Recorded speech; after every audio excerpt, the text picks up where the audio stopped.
Hi, my name is Zion, and today we're going to go over one puzzle from the 2019 MIT Mystery Hunts. The Mystery Hunt is an annual competition consisting of over 100 challenging puzzles for teams to solve. As you can see, the theme for the 2019 Mystery Hunt was holidays, so each section of the hunt had different holidays associated with it. For example, this first round was called Christmas Town, and all the puzzles were Christmas themed. But the puzzle we'll be doing today was an Arbor Day Town. Here are all the Arbor Day Town puzzles, and the one we'll be doing is called Dampfwalze. Here's the puzzle page. Dampfwalze is the title, as listed right here. Here is some flavor text, which sets the scene for the puzzle, as well as offers a few hints on how to solve the puzzle. And here's the puzzle itself, which consists of a list of clues. This puzzle is linked in the description. You can try it, and in a few seconds I'm going to go over the solution to this puzzle.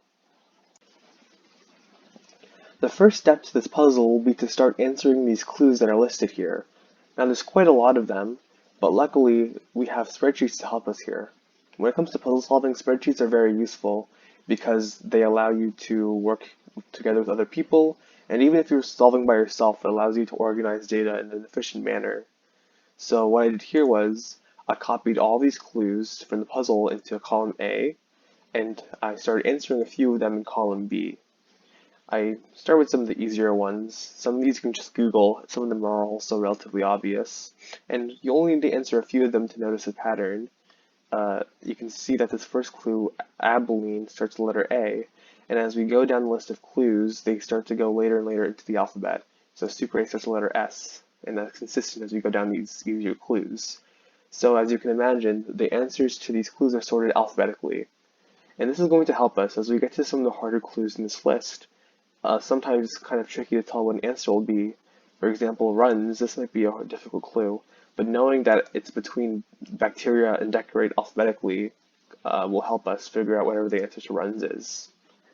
Another thing I did was all these answers in column B, I made them into a monospace font. I made it into Consolas, which is monospace because every single letter in this font is the same width. This allows us to compare answers easily if we need to do that for a later step, so I recommend always doing that. Okay, now I'm going to answer all these clues and we'll move on to the next step of the puzzle. As you can see, now I've answered every single clue in this list. One thing to keep in mind when you're solving this for yourself is that you might not be able to answer every single clue, and some of your answers might even be wrong. That's okay because future steps should hopefully fix those issues with your answers. Now the next step was a little tricky. When it comes to puzzle hunts, they're not going to tell you all the steps, so you need to see some patterns within the answers and see if you can figure anything out. So when I was solving this myself, one of the things that jumped out to me was one of these last clues. Diamond officials for short were umps, and I noticed that tree remnant was stump, and these two answers looked pretty similar, stump and umps. They have almost the same letters. So that's one connection I saw, and I looked around to see if I could find anything else that matched that. I think the next one that I saw was fabricate and bacteria. Again, they have almost the same letters. In fact, fabricate has the exact same letters as bacteria, but with an additional F in the beginning. And so, once you notice that pattern, you can start using that fact and start pairing up these clues and seeing if they all pair up like that, and they do. That can also help you correct any mistakes you made and figure out some of the last clues if you still need to do that. So now I'm going to start pairing these up, and that's when we're going to continue this puzzle. As you can see, I've paired up all the answers and noted the shorter word, the longer word, and the added letter to get from the shorter word to the longer word. Looking at these added letters, you can see some patterns. There's lots of O's, P's, Q's, R's, S, and T's in this F column, and those are pretty rare, especially the Q's and the P's. You don't see that letter too many times, so it's interesting that there's repeats in this F column, but there's not much you can do with that. Remember that our goal here is to extract a word or phrase as an answer, and this doesn't seem to be a good way of doing that. We need another thing to notice here to do anything with these extra letters. This is when we go back to the puzzle. We haven't used the title or the flavor text here, so we should probably take a closer look at this and see if we can make a connection. Now the title is called Dampfwalze. Let's see if that means anything. It's apparently somehow connected to the word steamroller. But looking further, it looks like the German word for steamroller is Dampfwalze. Maybe that means I'm pronouncing it wrong, because I don't know German, but that's the idea. So this is the word steamroller in German, which is pretty interesting. And we can look at its flavor text now. You hear a fresh air emanating from the arbor inn. Who's making that music? Oh, that's the four cuties in Suite C1. They're paying the quad rate. So this does set the scene for the puzzle. You might notice the Arbor Inn referencing the fact that this puzzle's from Arbor Day Town, but there's quite a few strange phrases in flavortext that might have some additional meaning. In particular, the word air here was spelled interesting, maybe fresh air has something behind it. There's something about the four cuties in Suite C1. These probably have some additional meaning to them. And they're paying the quad rates. So I wonder what that means.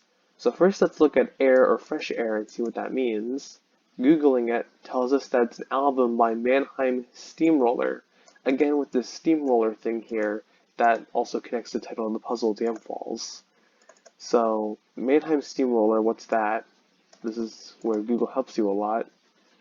It's an American new age music group. That's interesting. We wanted something German related, because keep in mind that Dampfwalze is steamroller in German. If this is an American band, there doesn't seem a connection to Germany here. That's when you think about Googling Mannheim, or maybe already being familiar with what Mannheim is. Mannheim is a city in Germany.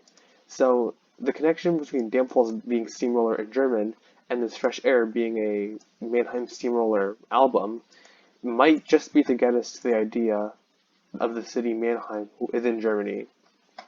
So that's possible. Thinking about Mannheim now, what do we do with that? Well, there's this quad rate here, and searching up Mannheim quad rate and seeing if that gets us anywhere shows that the quadrate is something within Mannheim. It turns out that let's take a look actually. Control F, and we'll go look for the word quadrates. Looking a little further into the Wikipedia article shows us that the city center, which is designed in squares, it looks like it's named after something called quadrates. So that might be what this whole flavor text is referring to, the quadrate in Mannheim, Germany. There's also something else you might have noticed, something about the four cuties in Suite C1. Looking at the words cuties and the word sweets, these seem to be following a similar pattern to the words we've looked at in the puzzle so far. Sweets, if you add the letter C to it and mix it up, it gets you the word cuties. So C seems to be the important letter here, which connects to the C1 right over here. Why is it C1? That's something we might be thinking about. Well, we'll leave that for later, but let's look at some stuff about quadrate in Mannheim and see if we get anything further from that. Okay, you see what I did here was I looked at the quadrate on Google Maps. It did say it was a city area, and taking a look at the quadrate reveals something interesting. It looks like all these blocks within the quadrate have names like U2, U3, C6, C5, and you can even see C1 right over here, which matches the Suite C1 mentioned in the flavor text.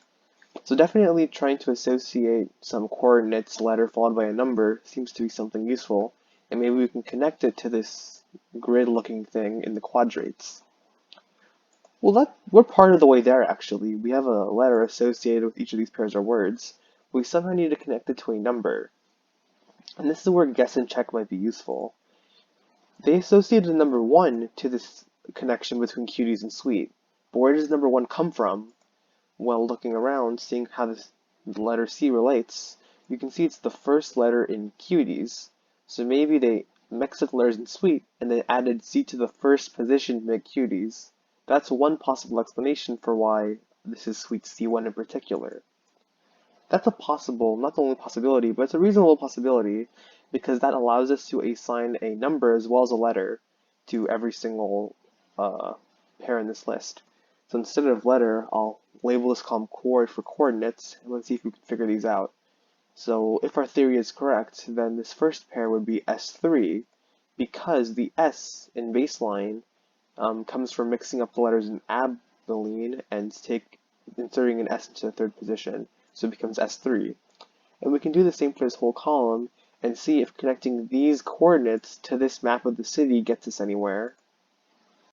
Alright, so I did all of the matching with these pairs of clues and coordinates. And then I wanted to connect these coordinates to the area quadrate Mannheim itself. I actually looked for a different map on Google Images that looks like a better match for our purposes. and I copied the relevant looking section of the quadrates into this sheet right here. You can see I used monospace font again to make sure all the columns were even. And it looks like this chunk that I've put into here of the quadrate has all the coordinates in this list. So now we can associate each coordinate with the location on this grid, and maybe we can start filling some stuff in. So what I'm going to do is I'm going to look for every single coordinate that I can on this list. It just takes me a moment, and I'll highlight all of them. So for example, I'll highlight these four. These are the first four, and I'll just do that for the rest of the coordinates in this grid. Alright, as you can see, I've highlighted all of the coordinates in this grid, but it doesn't look like anything, so how do we extract? And at this point, this is where some experience with puzzle hunts may help you. There are a few extraction mechanisms that are very common in puzzle hunts, and one of them is Braille. If you're unfamiliar, Braille is an alphabet used by the blind to read, and we can look for Google Images for an image of Braille. Here's an image right here. Look for a better one though, maybe this one, and I'll screenshot what we have right here, and I'll put it into the spreadsheet so we can use it as a reference. And so as you can see, it's possible that sections of this grid might correspond to Braille. And in particular, when the number of rows in a grid is a multiple of 3, and the number of columns is a multiple of 2, and they're in a ratio of 2 to 3, that's when you start looking to see if there's a connection to Braille. Here we have 6 rows and 6 columns, so we can neatly divide this into sections, like so, of 2 by 3 grids. 3 by 2 grids, sorry. And we can try converting these grids into Braille letters. So this first one looks like it's the letter B. The second one looks like the letter O. This third one looks like the letter X. This one over here in the bottom left looks like the letter E. This one in the bottom middle looks like the letter R. And this final one looks like the letter S. And as you might notice, if you read these letters, first row and second row, you can actually create a word, boxers. So this is a word that we've extracted from the puzzle. It's a reasonable answer, so we can try submitting it, boxers. It turns out to be correct. So that was the solution to one of the puzzles from the 2019 MIT Mystery Hunts. I hope you enjoy solving, and maybe in the future I will post a solution to a different puzzle from this hunt.